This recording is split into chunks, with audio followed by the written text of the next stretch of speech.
Kaligtasan po na akin po natanggap way back 2015. Ako po yung nagpapasalamat sa Panginoon na gawang madami pong nalabas sa mga throwback na picture eh. Akin pong naaalala patuloy kung paano po ako pinalaki ng Panginoon sa isa pong Baptist Church. At ako po yung nagpapasalamat doon. Yun po yung isa sa pinaka hindi ko po pinagsisisihan na ako'y lumaki sa isang Baptist po. At ako yun ay hanggang ngayon ay akin pong ipinagpapasalamat. Kaya po ako'y natutuwa sa mga magulang na patuloy pong dinadala ng mga anak po sa simbahan ito. Hindi po kayo nagkakamali. Ito na po ang pinaka-best place na pwede niyo pong dalhan, bukod po sa langit. Sa inyo pag po makikita niyo mga anak, di ka po, lalo po sa mga magulang ngayon, ang anak hindi na nila madala, di ka po yung mas mahirap. Kaya po, habang bata pa, inyo nang dalhin dito, at hindi naman po yan pababayaan. At kita niyo naman po sa mga nagiging bunga po ng Children's Department. Yan po yung biyaya po sa atin. At yun po yung kaligtasan. Pinagpapasalamat ko din po ang buhay. Ang buhay po yung napaiksi lamang, pero salamat, pinapaiksi ko po. Ako po yung nagpapasalamat sa Panginoon na ako po kasi di kami po yung nag-outing. Kaya po kami may sugat din eh. Kala ko po yung kaya pa na aking katawan dahil po kayo marunong pang bumaktybe nun eh. Di po pag backtybe ko, unang ulo. Kaya po ako po nagpapasalamat. May lumagotok lang naman po din eh, pero parang wala naman po. Pero yun po yung biyaya.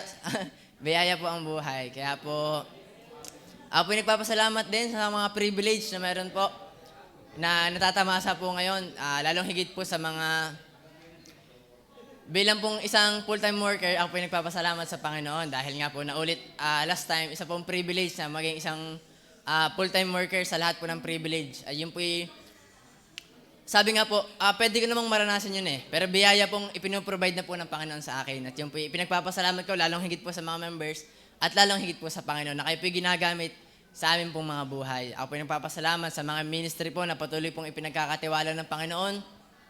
Sa driving ministry po, yun po isa din sa pinapasalamat ko po sa Panginoon sa pag-iingat, sa privilege na matuto. At yung pong, ako nagpapasalamat din na dito na din po ako natuto, maging tubero, maging naglilinis ng magpala, magtapon ng basura. Lahat po yun ay nagiging pinagpapasalamat ko sa Panginoon na alam ko pong hindi ko maranasan kung ako po'y wala sa Panginoon. Baka ako'y isa na din, or ako'y nakatira sa basura, or kung ano man, or kaya patay na. Yun po yung doon ko nakikita ang sarili. Kaya po ako nagpapasalamat sa Panginoon na ako po'y nakatayo sa inyong harapan. At nagpapasalamat po sa Panginoon. Ako'y nagpapasalamat din po sa Bible School. Tunay na ako, parang tandang-tanda ko pa, ipinagpipiri ko, sabi ko, Panginoon, kung ano yung kalooban, kung ako ba'y mag-Bible school o magtrabaho, magpumasok, pero ang kalooban po ng Panginoon ay makapag-Bible school. At yun po isa pong napakalang biyaya ng Panginoon na hindi ko po matutunan at mapupulat kung saan man. At yun po yung biyaya din ng Panginoon na patuloy pong natututo. At kaya po ang isa din pong goal kung bakit po ako pumasok doon ay para po ma-share din po ang mga natututunan at gamitin po ng Panginoon. At kung loobin po ng Panginoon, gamitin niya po patuloy ang aking pong buhay. At isa ko din po yung pinagpapasalamat ay aking pong mga magulang. Ako po yung nagpapasalamat na meron pa akong mga magulang na malalakas. Sila po yung patuloy ko pinagpapasalamat. At aking pong mga kapatid ay pinagpapasalamat ko din po sa Panginoon na napakalaki po ng naging blessing sa aking mga magulang, sa aking mga kapatid. Na kung sabi nga, kung kita po ni Pastor kung paano naging yung progress po na aming pamilya, kung paano nagpagayawang-gayawang din, kung paano naghirap at kung ano man. At kami po nagpapasalamat sa kung ano man pong meron kami ngayon. At yung po biyaya lamang po ng Panginoon. Ganoon din po sa lahat po ng mga nasa paligid ko, ako po nagpapasalamat sa inyong mga buhay. Kaya po, kayo laging ngingiti. Kasi pag nakikita ko kayo nakasimangot, ako napapasimangot din.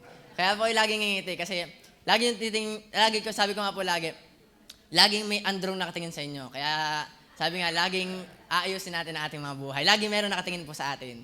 Kaya po, bukod po sa akin, hindi nakatingin po palagi ang Panginoon. So, salamat po sa Panginoon, sa lahat at sa mga hindi po mabilang-bilang na kanyang biyaya po sa aking buhay. So, yun po, aking pong ipinagpapasalamat ngayong pong hapon. At sunod po,